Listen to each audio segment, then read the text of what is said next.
This video information was brought to you by the Silph Road, a grassroots network for Pokemon Go trainers. Click the link in the description to learn more.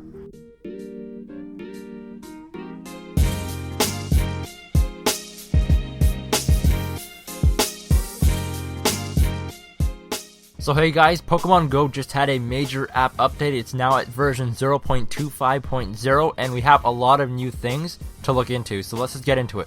Okay, so the first thing we learned is that there's a new item called Lure Patch, and basically what it does is it attracts Pokemon to Pokestops for 15 minutes when deployed. So I guess instead of you walking around looking for Pokemon, you can just go to a Pokestop, use this item, and then the Pokemon come to you instead. The next thing that we learned is that rumor that we were talking about in the previous video about the Stardust. It is in fact going to be part of Pokemon Go, and basically what it'll do is increase CP and HP whenever you use it on a Pokemon. And it looks like this app update is finally going to introduce that rumored defender bonus, where basically if you defend at gym and then the next day you open the app, you get some defender bonus points. So this update is definitely going to be introducing that. So yeah, basically for every deployed Pokemon you get more defender bonus points, and the way you collect them is by clicking on the button on the trainer profile and acquiring them from there. So some other cool things that they added was the fact that now you can sort your Pokemon list by recent catches and favorites. Yeah, so previous to this, you weren't able to sort them in this way, so it's cool that they're adding different ways that you can actually sort your list. Especially the favorites one, because that's basically like a customized list the way that you want to see it. Another cool thing that you can see on your Pokemon list is the fact that now you can see which Pokemon are deployed, and the way you see that is they're going to have like a little badge showing that they're deployed at a gym.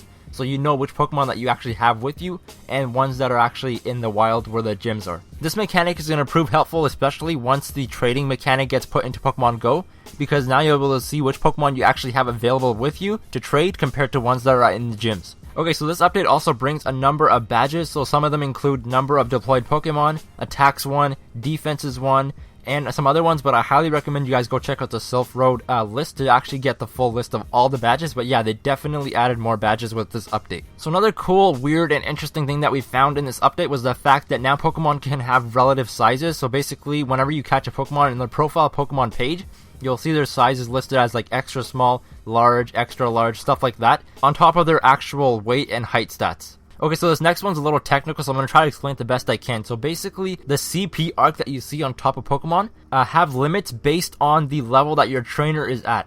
So for example, if your trainer level is 6, it's rumored and believed that the highest CP you can get for a Pokemon is 1500 CP. And as you guys all know, the CP comes from the Candy and Stardust. So yeah, the CP is a little technical here. Basically, the CP and the trainer levels go hand in hand in terms of how high they can get. So yeah, while you can increase the CP through the Stardust and Candy, you also need to make sure that your trainer is leveling up so that the CP limit can actually go higher and higher. So with Pokemon Go, instead of releasing Pokemon, you basically just transfer them to the Professor. It's still basically releasing them because you can't get them back. But in this game, instead of actually releasing the Pokemon, basically what you do is you have the option to send the Pokemon that you don't want to the Professor. Okay, and so this is the message you get when you try to release your Pokemon. It says, you can't take it back after it's transferred to the Professor. Do you really want to transfer blank to the Professor?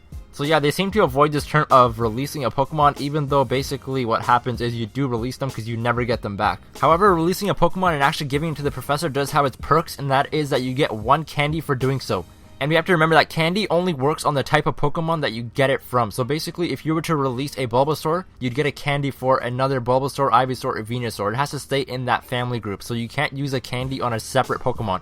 That's only for the Stardust. Some other small things that this update added is the fact that now you can see the Pokemon that you have deployed at a gym without actually clicking on the gym. They basically just show on top of the gym icon. Another thing is that 50 Stardust and 1 candy seem to be the award for catching any wild Pokemon.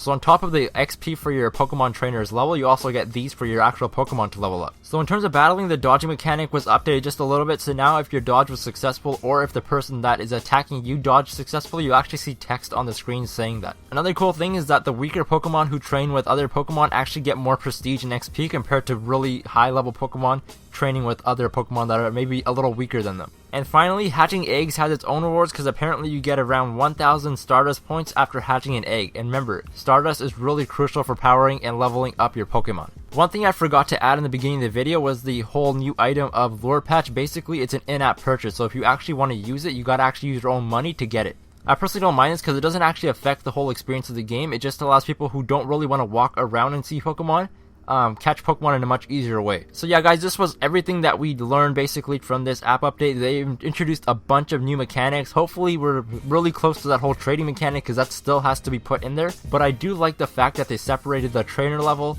and the CP level, and how they made them coexist together and make each of them dependent on each other. So it's really cool how they did that, and hopefully we learn more at E3, because remember, Pokemon Go Dev Q&A is going to be there during the Nintendo's Treehouse Day 2 stream. I'm going to be streaming that on this channel, so definitely check it out whenever it does arrive. But yeah guys, let me know what your guys' thoughts are on this update, and if you guys are into Pokemon Go. Either way guys, if you guys are into Pokemon Go videos, then please consider liking and subscribing, and I'll see you guys in the next one. Alright guys, thanks. Bye.